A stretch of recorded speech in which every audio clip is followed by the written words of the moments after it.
Bonjour Jessica. Bonjour Guy. Nous allons parler aujourd'hui d'un outil que les enseignants connaissent déjà. Certains connaissent bien l'outil Canva, puisque depuis longtemps, Canva permet, entre autres, de faire des visuels graphiques, mais Canva s'est fort amélioré et est truffé d'intelligence artificielle. Donc on va en parler. D'abord, Jessica, c'est quoi Canva et en quoi se distingue-t-il des autres outils de création ? Canva, comme tu l'as dit, c'est un logiciel qui à la base permet de créer des visuels, mais pas que. C'est devenu plutôt un couteau suisse, je dirais maintenant, vu que tu as la possibilité de faire des petites vidéos, même du montage. On a la possibilité également de faire des tableaux dedans. Enfin voilà, il y a plein de choses. Et ils ont en effet ajouté tout un tas d'outils IA, notamment pour tout ce qui était retouche d'images. Et le petit nouveau, je dis petit nouveau parce que c'était au mois de mai, donc c'est quand même encore assez récent, c'est Canva coder pour moi. Et donc, c'est l'idée de pouvoir lui demander de réaliser, par exemple, un exercice interactif qu'il va coder et qu'on va pouvoir partager sous format de page Internet, sans besoin de mot de passe pour les élèves, de mail, etc. Mais on peut faire vraiment un petit exercice interactif. Et si on prompte correctement, on peut même aller plus loin dans le type d'exercice jusqu'au moment où on va faire un exercice qui va s'adapter aux réponses des élèves et proposer des petites personnalisations et aides pour avancer avec des niveaux, etc. Donc, il y a vraiment moyen d'aller assez loin dans cette programmation. Et quels sont les principaux usages pédagogiques de Canva dans l'enseignement? Ou alors, pour reposer la question plus simplement, comment Canva peut-il aider les enseignants? Une première chose à laquelle on pense, tout simplement à réaliser ses feuilles de cours. C'est la première chose auquel on pense quand on est en Canva. Donc, c'est tout ce qui est feuilles de cours ou intercalaires ou affichage, etc. Tout ce qui est infographie. Ou les outils d'IA pour la retouche d'images vont grandement pouvoir nous aider. Et on a maintenant donc toute cette possibilité de création d'outils interactifs qu'on pourrait partager aux élèves pour faire du tutorat, de la remédiation, simplement faire de l'exercitation sur une thématique. D'accord. Et est-ce que tu as un exemple de projet ou d'activité réalisée avec Canva IA dans le cadre scolaire? Alors, oui, tout à fait. Alors, donc voilà, ici, c'est un petit contenu que j'ai créé assez rapidement dans l'idée de travailler tout ce qui était nomenclature en chimie. Et donc là, il y a un petit exercice interactif où l'élève doit indiquer, on me demande quel est le symbole de cet élément, l'hydrogène. Je peux cliquer, je vais passer à la question suivante. Il va me demander l'hélium, même chose. Là, je réponds bien pour le moment, donc tout va bien. Je vais faire semblant, je me trompe. Voilà, je vais avoir la correction. On voit ici qu'on a en haut, j'ai mis un petit peu de ludification, donc on a une barre de progression qui est assez intéressante pour les élèves. On a un score, on voit le nombre de questions qui nous a déjà été posé. Alors, dans cet exemple-là, je n'ai mis qu'un seul niveau, mais je peux montrer un deuxième exemple où là, il y a deux niveaux avec des complexités différentes, ou même encore, on peut faire des exercices de type plus ludique encore avec Canva. Donc là, maintenant, Canva permet de faire des quiz un petit peu comme d'autres outils qu'on connaît déjà bien. Oui, maintenant, comme je te dis, c'est pas limité au quiz. Pour montrer les possibilités, je pense que c'est pas mal également de le voir. Donc ici, on est plutôt sur un jeu. Un jeu où on pourrait jouer à 2 joueurs. Donc, on voit sur le côté que j'ai demandé d'avoir les règles du jeu. Donc, il est indiqué lance le dé, déplace le pion sur le plateau. Sur chaque case, tu devras résoudre un défi. Bon, c'est pour les plus jeunes ici. C'est accord, nom et adjectif. S'il répond correctement, il va gagner des points. Donc, le score est affiché juste en dessous.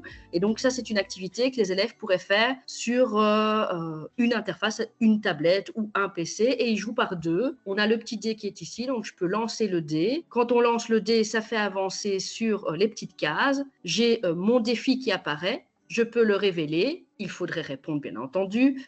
Ici, un vieil ami est venu me voir. Je continue. Et on passe au joueur 2. On voit la couleur a changé. Le joueur 2 peut lancer son dé et c'est lui qui avancera sur le plateau avec une nouvelle petite question. Et je vais me tromper dans ce cas-ci. Voilà, donc là, à ce moment-là, il corrige. Donc la bonne réponse était une idée féminin singulier, fausse féminin singulier. Donc il explique. Ouais. Donc voilà, ça c'est un autre exemple tout à fait différent. On n'est pas du tout dans le quiz classique, on est vraiment dans le jeu, dans la ludification, où on peut faire une activité avec les élèves pour revoir une thématique. L'intelligence artificielle qui est intégrée dans Canva, quels sont ses avantages? Que fait cette intelligence artificielle? Alors, il est multiple. Je pense que ce qui est le plus simple, c'est que je te montre comment est-ce qu'on peut aller toucher à tous ces outils et voir les différentes possibilités. Un petit exemple, tu parlais justement de génération d'images. Là, j'ai repris quelques exemples que moi j'ai pu réaliser. Je vous montre après comment ça fonctionne. Donc, à partir d'images, bien par exemple, la première, j'ai pris le cycle de l'eau qu'on voit en haut à gauche et j'ai retiré toute l'écriture sur la deuxième. Ça peut être intéressant parce qu'on a souvent beaucoup de schémas sur Internet qui peuvent être très utiles pour nos élèves, mais on a l'écriture avec déjà les réponses ou déjà les indications. Et je ne sais pas pour toi, mais moi, avant, je m'amusais à remettre des petits carrés dessus de couleurs pour que les élèves puissent réécrire, etc. Donc, ça prenait quand même pas mal de temps. Ici, on va avoir un outil qui va nous permettre de sélectionner l'écriture, de la modifier, parce que peut-être qu'il y a une faute d'orthographe ou il y a un mot qu'on ne dit pas de la même façon parce que c'était une feuille canadienne ou française, et on va pouvoir le changer. L'autre possibilité, c'est de changer l'arrière-plan d'une image. Donc là, j'ai gardé dans la même continuité. La dernière, j'ai mis avec des vraies montagnes et nuages sur le décor. Entièrement généré par Canva. Là, tout à fait généré par Canva. D'accord. Un autre exemple, en dessous, ici, j'ai été rechercher une image de paysage et j'ai demandé à Canva de me l'élargir. Donc, j'avais un format et j'ai rajouté ce côté, donc le côté droit et le bas, où il m'a rajouté un plan d'eau d'ailleurs, pour demander d'élargir l'image. Ça peut être intéressant quand on trouve une image qui est en format carré, qu'on aimerait bien pour une présentation, donc on peut vraiment l'agrandir. La même image, je l'ai reprise en dessous, et là, je lui ai demandé de modifier la couleur de l'herbe. Donc on voit que c'est plus vert, c'est jaune, donc on va dire que c'est l'été, il fait chaud. Donc c'est pour montrer aussi qu'il est possible de changer un élément d'une image et pas toute l'image. Ok. Bien pratique. Oui. Bon, la dernière petite image avec le Stitch, si on regarde en bas à droite, il y a de l'écriture qui indiquait le nom et là, je l'ai gommé. Alors normalement, on ne fait pas ce genre de choses, on laisse bien la source, mais ça me paraissait intéressant de le montrer pour qu'on puisse voir qu'on peut gommer, mais la gomme est utile et intéressante quand on est sur des formats de ce type-là, c'est-à-dire noir et blanc ou avec un fond uni, parce qu'elle a tendance, si on prend une image comme si j'avais pris ici avec l'herbe et que je voudrais gommer un arbre, là, ça ne fonctionne pas bien, ça se voit. C'est vraiment une espèce de gomme. C'est pour ça que j'ai pris cet exemple-là. Quand c'est une image avec un fond uni, c'est assez facile de gommer. Alors, où est-ce qu'on retrouve tout ça ? Dans Canva, quand on veut modifier une image, donc par exemple celle-ci, une image classique que j'ai pu aller rechercher sur Internet en faisant du copier-coller, je vais faire un petit plus, je vais faire le test. J'aimerais bien une image sur le système digestif. Voilà, je vais prendre un des schémas qui est ici disponible, dans l'idée que je vais demander après d'effacer les indications. Ça montre aussi qu'il n'est pas toujours nécessaire de générer l'image de base. On peut aller la chercher simplement sur Google et éviter ici un gaspillage énergivore. Hein. C'est ça. Voilà, il y a des images, il y a plein d'images sur Internet, il y a des images libres de droit, il y a plein de choses qui peuvent être déjà utilisées, on ne doit pas tout régénérer. Exactement. Une fois que j'ai mon image, ce que je peux faire, c'est, quand elle est sélectionnée, j'ai donc mes outils qui apparaissent en haut de l'écran, j'ai déjà la possibilité d'effacer l'arrière-plan, par exemple, je voudrais enlever le blanc, donc je peux enlever, l'effacer l'arrière-plan et donc le fait qu'il est déjà sur cette partie-ci. Je vais faire un CTRL-Z, donc je reviens en arrière pour vous montrer les autres possibilités. Je ne vais pas sur effacer l'arrière-plan, mais je vais dans modification. Je vais retrouver ce qui s'appelle le studio magique. Dans Canva, quand ils utilisent l'IA, tout est magique. Donc on a l'écriture magique, on a l'édition magique, on a la gomme magique, voilà. Quand vous voyez le mot magique, c'est qu'il y a de l'IA derrière. C'est qu'il y a de l'IA. Et donc, dans le studio magique, on a plusieurs outils, donc c'est bien explicité. Effacer l'arrière-plan, il est 2 fois. Pourquoi ils l'ont également mis dans la barre d'outils ? Parce que c'est quelque chose qui est très utilisé. Donc, à ce moment-là, ils l'ont mis directement en raccourci pour qu'on puisse avoir plus facile et pas devoir repasser par modification, puis aller chercher l'outil. On peut générer un nouvel arrière-plan, donc ça c'est le deuxième. On a cette fameuse gomme magique qui me permet d'effacer. Si je prends par exemple l'exemple ici, je vois que mon image n'était pas très bonne, donc il faudrait peut-être que j'aille en chercher une deuxième pour le texte, mais je peux en tout cas montrer la gomme. Je passe sur l'élément que je veux gommer, je lui demande d'effacer et c'est fait. Abracadabra. Voilà, et on peut faire le suivant si on veut. J'aurais pu tout faire en même temps. Quand c'est sur un fond blanc, ça fonctionne très bien. Voilà.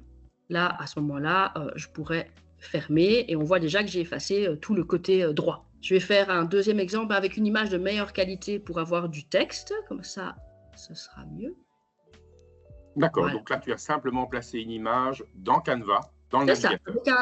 avec un glisser-déposer, le plus facile pour ceci. Modifier de nouveau, et là, je ne vais pas utiliser la gomme magique, je vais aller un peu plus loin, et je vais utiliser la capture de texte. Alors la capture de texte qui va vraiment être intéressant, la gomme magique, elle va effacer. La capture de texte, elle va identifier où se situe le texte, le sélectionner, le transformer en zone de texte. Et l'intéressant aussi, je peux effacer bien sûr comme la gomme, mais je peux surtout aussi modifier. Donc, comme je Remplacer le disais, texte. voilà, une faute d'orthographe, je veux changer le titre ou autre. Donc là, il analyse. On voit qu'il a repéré, donc il me met en mauve tous les éléments qu'il a repérés qui contenaient du texte. Je ne veux peut-être modifier qu'une seule chose, et bien alors je peux cliquer dessus pour lui demander d'agir, par exemple, que sur le titre et de capturer. Ou je veux toucher à tout, et je vais lui demander de sélectionner tous les textes et de capturer, ce que je vais faire dans ce cas-ci. Donc ici, il passe en revue, et maintenant, si je prends le tube digestif qui était son titre, ça devient vraiment une zone de texte que je peux bouger, que je peux effacer, que je pourrais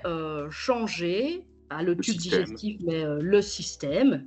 Là, si le titre me dérangeait. Donc là, ici, je peux vraiment bouger tous les éléments comme je veux, les supprimer, les changer, etc. Donc, ce qui est important au niveau des images, c'est bien toujours d'aller, je sélectionne l'image, je clique dans la barre d'outils sur modification et là, je choisis ce que je veux faire sur mon image. Donc, depuis la gomme, en passant par l'arrière-plan ou encore générer un nouvel arrière-plan, tout ceci va se retrouver dans le Studio Magique à notre disposition. Alors, donc au niveau ici de la modification d'image, donc là c'est ce qu'on vient de faire, donc avec toutes ces petites options où je peux aller changer un élément. Maintenant je peux en effet directement créer ou générer une image aussi dans Canva. Donc là je vais repartir d'un document vierge et on va générer, là je vais lui demander de générer un petit avatar. Et où est-ce que je vais pouvoir faire ceci? Donc je regarde à gauche comme d'habitude où je peux aller ajouter du texte, je peux importer des éléments,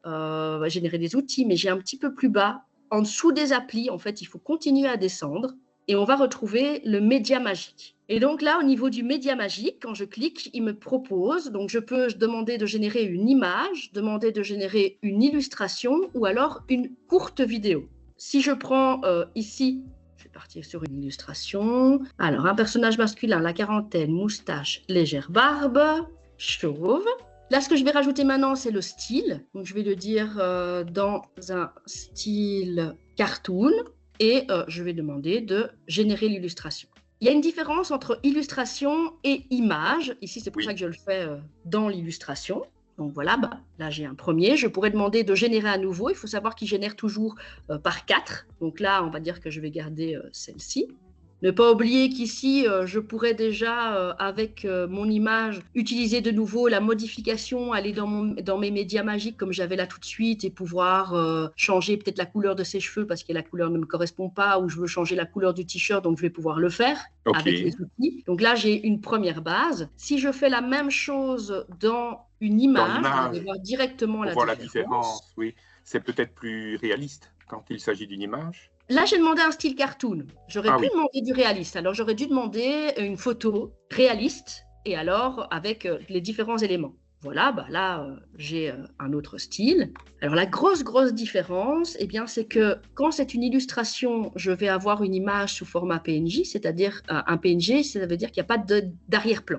Donc, le format de fichier PNG est un format qui permet les fonds transparents. C'est ça. Donc ici, là, j'ai été chercher l'illustration. Donc là, je n'ai pas d'arrière-plan, tandis que l'image, on voit bien ici qu'il m'a fait un arrière-plan coloré. Il y a d'office un arrière-plan, soit une couleur, soit vraiment une illustration avec un bureau. Voilà, c'était un bureau, etc. Mais donc, il va vous mettre quelque chose à l'arrière. D'accord. Donc vraiment, la différence entre la génération d'une image et d'une illustration, c'est finalement ce fond. Alors, oui, tout à fait. C'est le fond qui est présent ou non et qui peut faire quand même de grandes différences quand on veut utiliser pour ses cours. Sans fond, ça peut être très bien pour pouvoir le mettre sur son image. Mais donc, voilà, ça c'est la manière d'aller rechercher directement quand je veux créer mon image et de ne pas aller la chercher sur Internet. À gauche, il faut descendre un petit peu plus dans la barre d'outils et aller chercher le média magique. D'accord. Est-ce qu'il est possible de générer quelque chose d'une image ou une illustration un petit peu plus réaliste, un peu style photo? Une photo réaliste d'un personnage masculin, donc la même chose, hein, je lui laisse la même chose que pour les deux précédentes et on va voir ce qu'il peut nous donner. Voilà. Magnifique. Et ces images, donc évidemment, ces personnages n'existent pas, ces images sont libres de droit, on peut les C'est ça. réutiliser?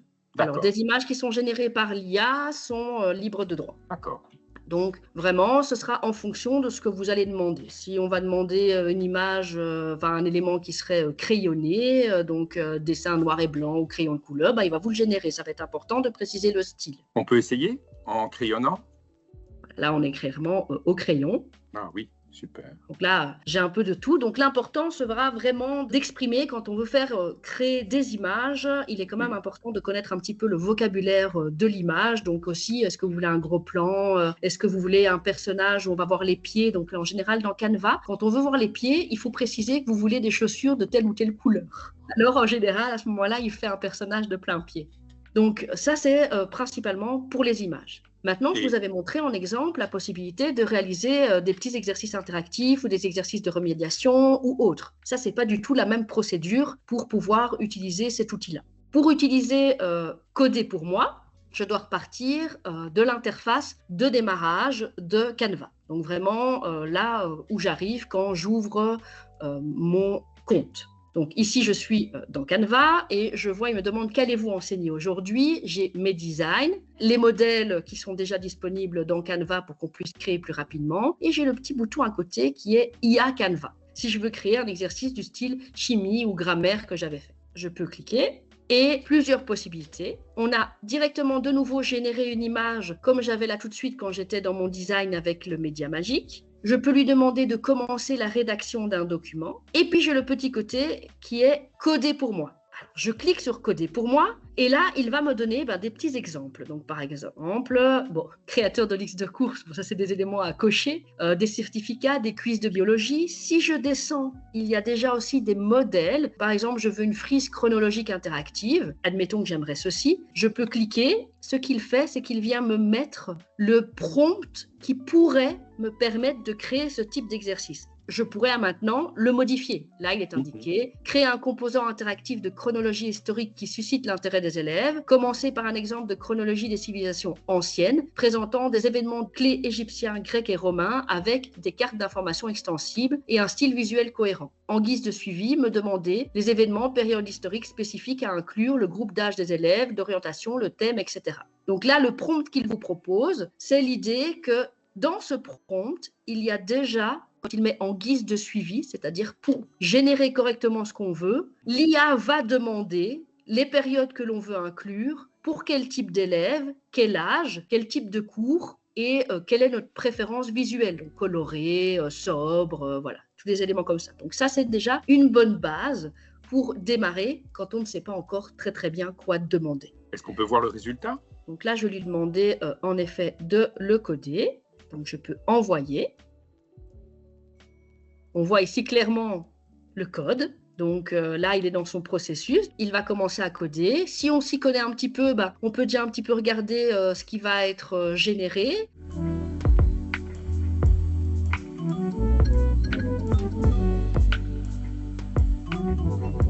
Voilà déjà ce qu'il m'a proposé dans ce cas-ci. Donc les grandes pyramides. Quand je clique, j'ai une petite explication de ce qui s'y trouve.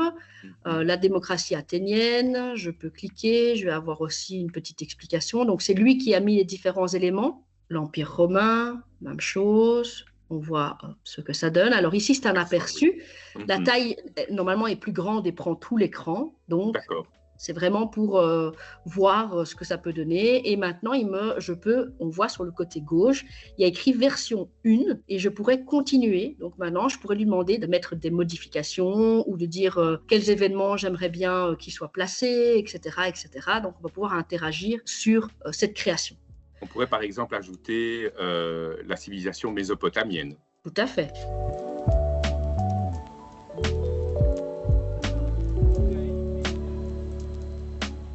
Donc là, de nouveau, il modifie son code. Une fois que le code sera modifié, on aura accès à ce qu'il va appeler la version 2.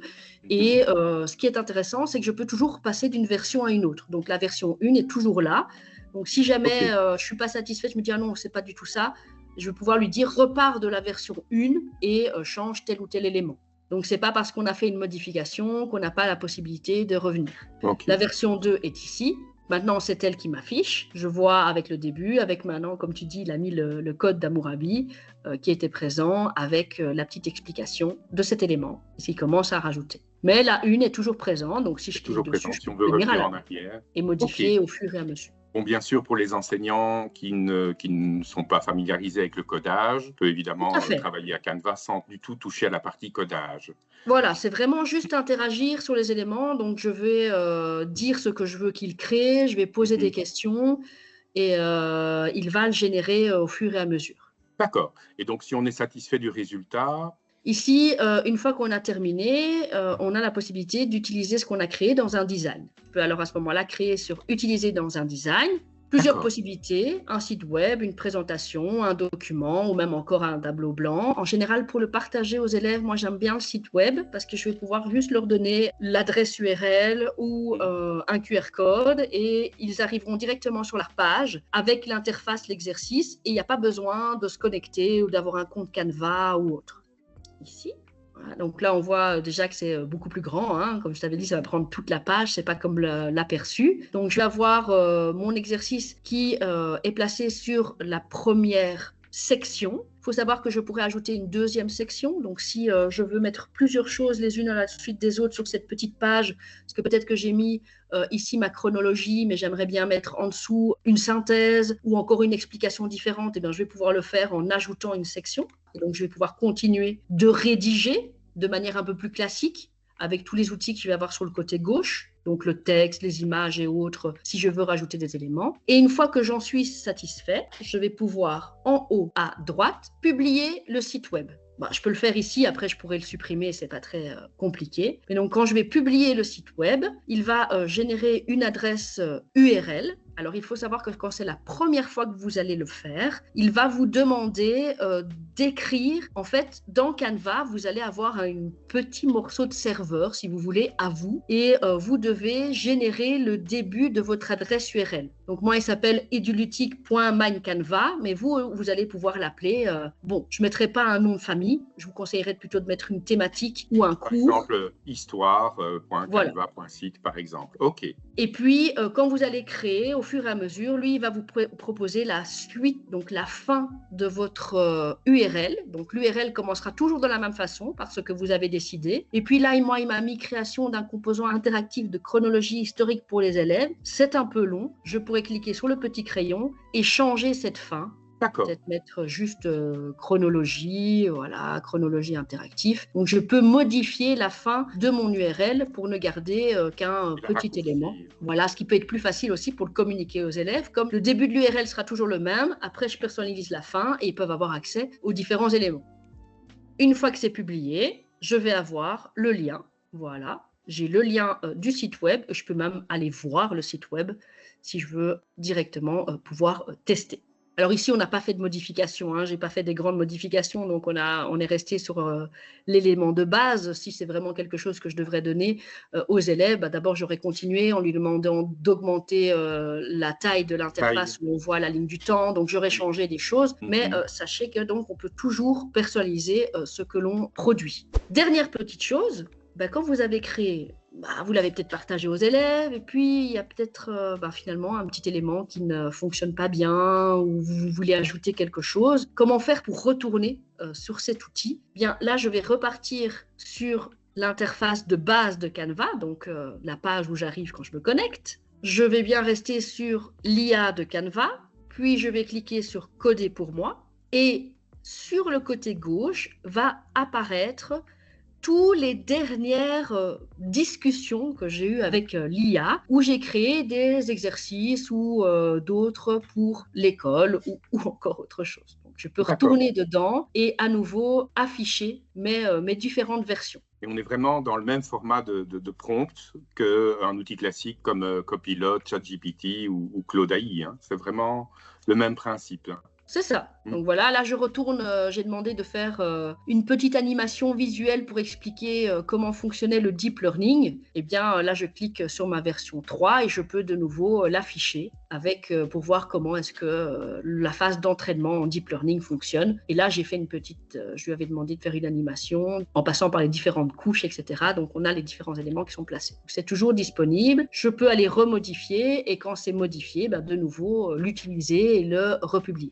Si jamais, quand vous codez pour moi, donc vous avez cliqué sur coder pour moi, vous ne voyez pas sur le côté gauche ce petit menu avec toute votre dernière conversation, eh bien, il se trouve caché en haut à gauche dans les 3 petites lignes. Et là, je le retrouve de nouveau. Alors Jessica, comment un enseignant débutant peut-il se former rapidement à Canva? Quels conseils lui donnerais-tu pour débuter? Alors, tout d'abord, il y a plein de ressources sur Internet, donc plein de petits tutoriels qu'on peut retrouver facilement sur YouTube, ou il peut également s'inscrire aux formations organisées par la ville de Bruxelles au SEMPA, où il y a une demi-journée sur Canva qui sont disponibles dans le catalogue. Génial. Une question aussi qu'on me pose souvent, c'est est-ce qu'il est possible d'obtenir gratuitement la licence éducation de Canva, la licence complète, en tant qu'enseignant de la ville de Bruxelles? Alors, tous les enseignants de la ville de Bruxelles peuvent obtenir le Canva Edu.